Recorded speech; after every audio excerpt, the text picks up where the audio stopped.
नहमदुहु व नुसल्ली अला रसूलिहिल करीम अम्मा बअद फ़अऊज़ु बिल्लाहि मिनश शैतानिर रजीम बिस्मिल्लाहिर रहमानिर रहीम रब्बिश्रह ली सदरी व यस्सिर ली अमरी वहलुल उक़दतम मिन लिसानी यफ़क़हू क़ौली। अस्सलामु अलैकुम व रहमतुल्लाहि व बरकातुहू। हम इस किताब का आगाज़ कर रहे हैं। आज फसल नंबर 1 पढ़ेंगे, यानी कि चैप्टर 1। दुआ एक नाफ़े तरीन दवा है। दुआ एक बहुत ही फ़ायदेमंद और बेनिफिशियल दवा भी है और मुसीबत और बला को मद्दे मुकाबिल भी, यानी कि उसको कॉम्पिटिटर भी है, उसका मुकाबला भी करती है। दुआ बला और मुसीबत को मुदाफ़अत करती है, यानी उसको रोकती है, रेजिस्टेंस करती है। और अगर बला और मुसीबत उतर चुकी हो तो उसको दुआ पस्त और हल्का कर देती है, यानी डाउन कर देती है कि यानी मोमिन का एक बहुत ही ज़बरदस्त हथियार है, वेपन है। हज़रत अली से मरवी है कि रसूलुल्लाह सल्लल्लाहु अलैहि वसल्लम ने फरमाया है, दुआ मोमिन का हथियार और दीन का सुतून यानी पिलर और आसमान और ज़मीन का नूर है। इससे इंसान के गम दूर होते हैं।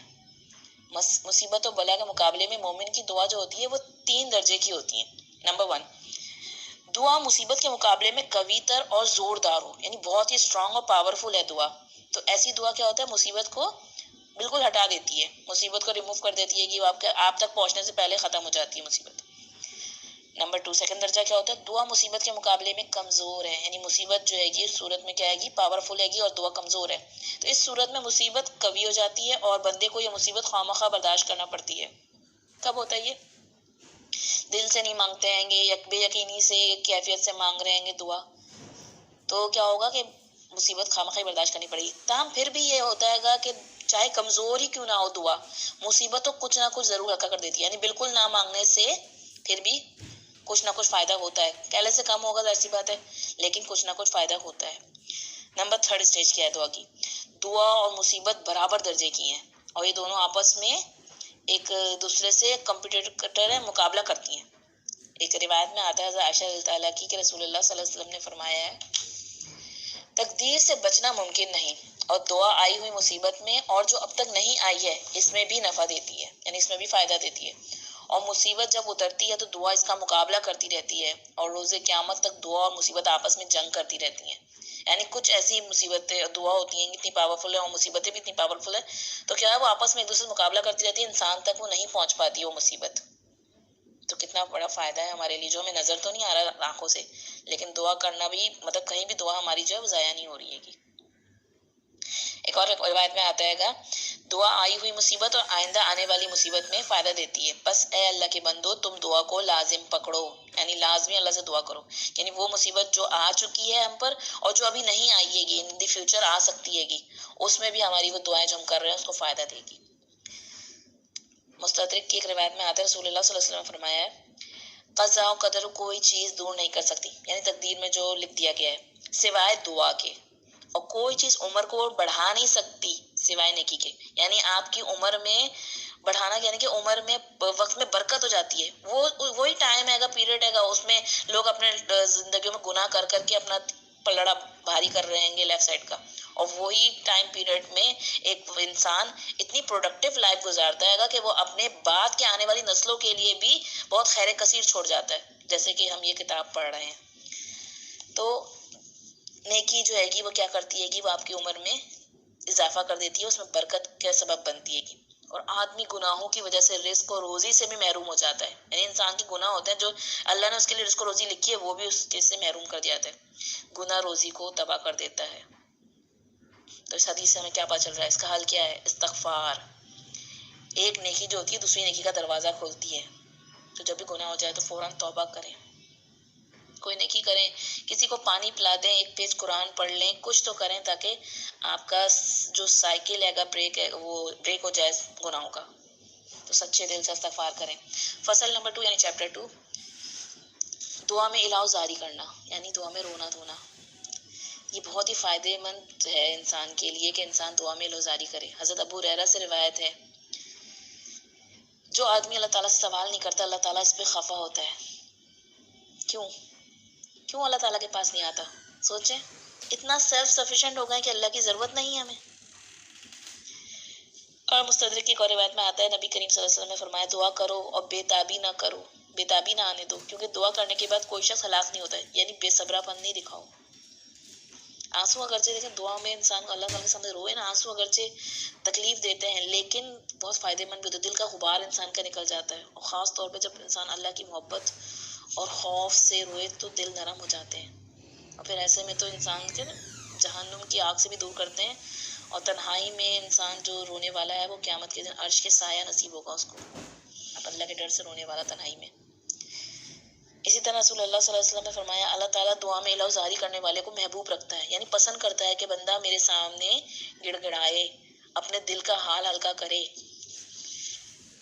एक और रिवायत में आता है, मोमिन की मिसाल मैं इससे बेहतर नहीं पाता कि एक आदमी दरिया में एक लकड़ी पर सवार है और वो अल्लाह को पुकारता है, ए परवरदिगार, मुमकिन अल्लाह ताला इससे मुसीबत से निजात दे दे। यानी वो दरिया में बह रहेगा और सिर्फ एक लकड़ी पे खड़ा हुआ रहेगा, और उस वक्त भी उसे अपने रब पे यकीन है कि मेरा रब मुझे बचवा लेगा, और अपने परवरदिगार को पुकारे जा रहा है। यानी अगर आपको हर तरफ से दरवाजे बंद नजर आ रहे हैं, लग रहा है कि बाबा आप डूबने वाली, आप खत्म हो रही हैंगी, तब भी आपने अपने रब को पुकारना है, हार नहीं माननी है, क्योंकि शैतान हमें क्या करता है, मायूसी और डिप्रेशन की तरफ ले जाता है कि बस सब कुछ खत्म, तुम तो अपने आप को खत्म ही कर लो, तुम्हारा तो कुछ बचा ही नहीं। असल में अल्लाह ताला को मतलब पसंद है अगर कि वो उसको कुछ भी नजर नहीं आ रहा किसी भी तरफ से, लेकिन वो फिर भी उसे अपना परवरदिगार, अपना रब कह रहा है कि मेरा रब मुझे बचा सकता है इस मुश्किल से भी। चैप्टर नंबर 3, फसल 3, दुआ की तासीर। वो आफत जो दुआ के असर को मुर्तब होने से रोकती है ये है कि बंदा जल्दबाजी कर जाता है। यानी कौन सी चीज़ है जो दुआ को हायल हो जाती है दरमियान में, वो है हमारी जल्दबाजी। हमें नज़र नहीं आता कि हमारी दुआ जो हैगी वो कितनी मुसीबतों से हमें फाइट आउट कर रही हो, लेकिन हम जल्दबाजी कर रहे होते हैं। दुआ की मकबूलियत में जब इंसान ताखीर देखता है, लेट हो रही हैगी, तो बंदा क्या होता है, मायूस होकर दुआ करना छोड़ देता है।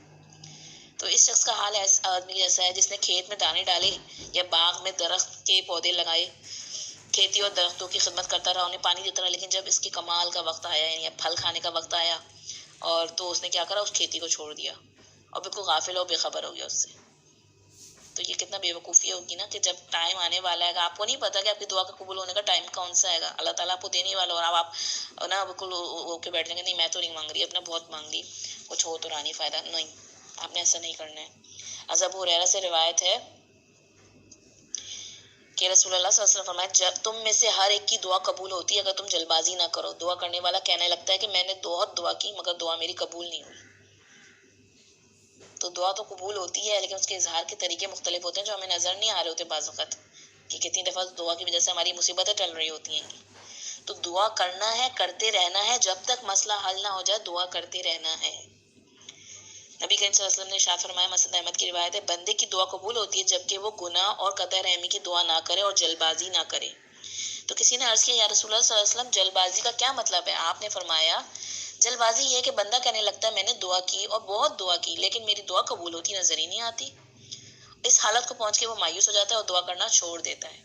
तो देखें, बंदों से अल्लाह की शिकायत नहीं करना कि नहीं अल्लाह ताला तो मेरी दुआ सुनता ही नहीं है। नहीं, अल्लाह ताला सुन रहा है और वो कुछ ना कुछ हमें जवाब दे भी रहा है, हमारे कुछ ना कुछ उस दुआ का फ़ायदा हमें हो रहा है, हमें नज़र नहीं आ रहा, गैब के पर्दों में सब कुछ हो रहा है। इसी तरह मसनद अहमद की रिवायत में आता है कि बंदे की हमेशा खैर और भलाई है जब तक कि वो जल्दबाजी नहीं करता। जल्दबाजी आपको पता है ना शैतान की तरफ से होती है, और शैतान इंसान को मायूसी दिलाता है। तो साहबा ने अर्ज़ किया, या रसूलुल्लाह सल्लल्लाहु अलैहि वसल्लम कैफ़ यस्तअजिलु, या रसूलुल्लाह जल्दबाजी किस तरह करता है बंदा? आप सल्लल्लाहु अलैहि वसल्लम ने फरमाया, जब वो कहता है मैंने रब से बहुत दुआ मांगी लेकिन मेरी दुआ इसने कबूल नहीं की, तो ये बंदे की क्या होती है कि ये बंदे की तरफ से जल्दबाजी होती है।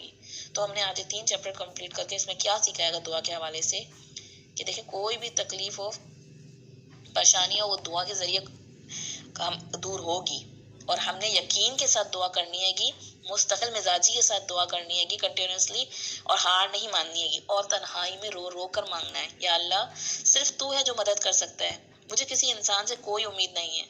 और याद रखिए, मोमिन सबसे ज़्यादा जहन्नुम के खौफ से रोता है कि उस वक्त क्या होगा, मेरी आखिरत के वक्त मेरा क्या बनेगा, मैं रब को क्या मुँह दिखाऊंगा। तो जल्दबाजी नहीं करनी है, जैसे गुनाह हो फौरन तौबा करें, कोई नेकी करके दुआ करें। याद रखें, अगर गुनाह करना चाहेंगे तो आपको गुनाहों के रास्ते में ही फैसिलिटेट कर दिया जाएगा, लेकिन अगर नेकी करना चाहेंगे तो आपके लिए इस नेकी के रास्ते को आसान कर दिया जाएगा। तो नेकी और दुआ को नहीं छोड़ना है।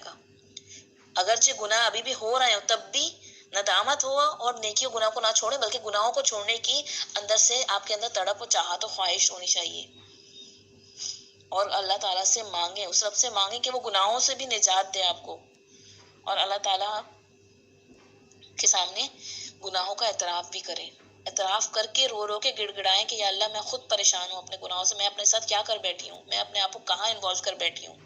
اللہ تعالیٰ ہمیں گناہوں سے بچنے والا بنائے اور ہمیں اللہ تعالیٰ اپنے متقین بندوں میں شامل فرمائے۔